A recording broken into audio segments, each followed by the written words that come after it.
Lu pasti akrab sama lagu ini.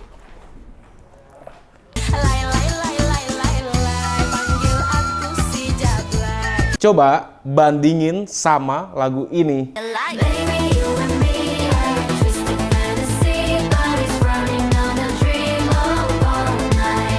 Titi Kamal sampling sedikit bagian lagu yang dibawain sama aespa. Lagu yang aespa bawain itu lagu untuk film Tetris. Keduanya bersumber dari satu lagu, judulnya Korobeniki. Kita akan bahas lagu ini.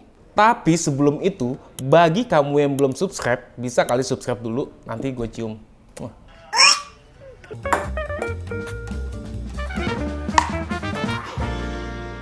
Korobeniki jadi terkenal banget sejak dipakai untuk lagu tema utama film Tetris.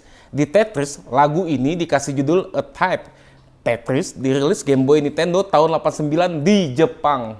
Lagu ini tuh produksi pop culture paling keren dalam sejarah musik, game, dan budaya di Jepang. Nadanya tuh nyantol banget di otak jutaan orang dan memunculkan rasa kangen. Bisa dibilang lagu Tetris sama kuat dengan lagu Super Mario yang tetet. Tapi sebenarnya judul asli tema Tetris ini bukan A Type, judul aslinya Korobeniki. Korobeniki berawal dari puisi Rusia tahun 1861 karya Nikolai Nekrasov. Lagu ini aslinya ada liriknya, tapi bukan tentang blok yang jatuh cinta kayak di mainan Tetris, tapi tentang pedagang yang keliling yang lagi usaha merayu cewek. Tapi gimana ya, lagu rakyat Rusia yang udah berumur 130 tahun bisa nyampe ke mesin game di Jepang? Oke, gue bakal jelasin. Ceritanya dimulai di Akademi Science of the Soviet Union, Moskow pada tahun 1984. Alexei Leonidov Pajitnov, seorang peneliti kecerdasan buatan atau AI untuk Uni Soviet, dikasih tugas buat menguji kemampuan sistem komputer baru namanya Elektronika 60. Nah, buat memamerkan spesifikasi komputer itu, Pajitnov bikin game puzzle sederhana yang terinspirasi oleh blok mainan yang pernah dia mainin waktu kecil. Namanya Pentomines. Pajitnov sendiri gak berniat jadi kaya raya dengan bikin game itu. Dia cuma pengen seneng-seneng dan jadilah Tetris. Dia ngasih nama Tetris dari kata Latin tetra alias 4 yang gambarin 4 kotak tiap kepingan puzzle, dan Tetris menjadi game favoritnya Pajitnov. Pas dia bagi game itu ke teman-temannya di kantor, mereka mulai main dan ketagihan. Pemain-pemain ini awalnya nge-copy Tetris di flop disk dan gamenya kemudian viral di seluruh Moskow.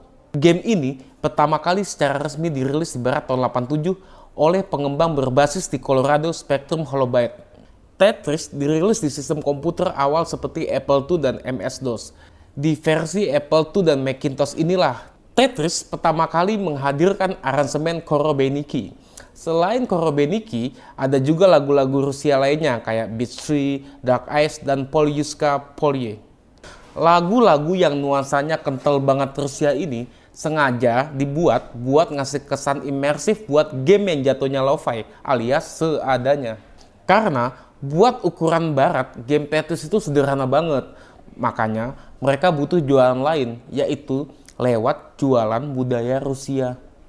Waktu gamenya pindah platform buat dirilis di peluncuran Game Boy tahun 89, komposer dan sound engineer Nintendo, Hirokazu Tanaka, milih Korobeniki jadi tema default buat gamenya. Konon, lagu ini dipilih karena melodi Korobeniki yang simple, tapi bisa menghipnotis dengan mudah yang bikin pemain lebih konsentrasi ketika blok-blok jatuh makin lama makin cepat. Aransemen musik klasik di video game sebenarnya biasa aja pada saat itu. Ini karena teknologi game saat itu nggak mungkin buat bikin birama yang megah karena terbatasnya jumlah suara yang bisa dipakai. Jadi, komposer musik chiptune kayak Koji Kondo dan Manami Matsume malah beralih ke teknik counterpoint sederhana dengan satu suara bass yang kenceng buat bikin komposisi mereka. Teknik yang sama kayak komposer barok awal. Nah, gak heran sih, lagu ketiga Game Boy Tetris tipe C sebenarnya adalah aransemen dari Frank Suite No. 3 in B minor karya Johann Sebastian Bach. Ya, sebagai game gratisan di Game Boy, Tetris itu kayaknya adalah game yang perfect baik secara fungsi dan bentuk game dan bisa dipahami dalam hitungan detik. Tapi meski demikian, game ini tetap bikin pemain ngerasa tertantang. Itulah sebabnya banyak yang ngerasa Tetris itu aplikasi pertama yang bikin ketagihan. Kalau sekarang kan kayak judi slot online gitu ya. Nah, jangan main judi teman-teman, nanti bisa gila kayak teman gue. Hari ini Tetris udah kejual 170 juta kopi. Sebagian besar jelas karena pengaruh Game Boy. 170 juta kopi cuy. Jadi wajar banget kalau Karo Beniki jadi pop culture. Bahkan sampai sekarang pedoman kebijakan Tetris Company udah ngejelasin bahwa setiap versi resmi yang berlisensi Tetris wajib masukin aransemen Karo Beniki. Gila, ini lagu udah berkelana dari Rusia ke Jepang ke Korea sampai ke Titik Kamal. Enak bener jadi lagu. Bisa jalan-jalan keliling dunia. Gue kalau udah gede mau jadi lagu ah.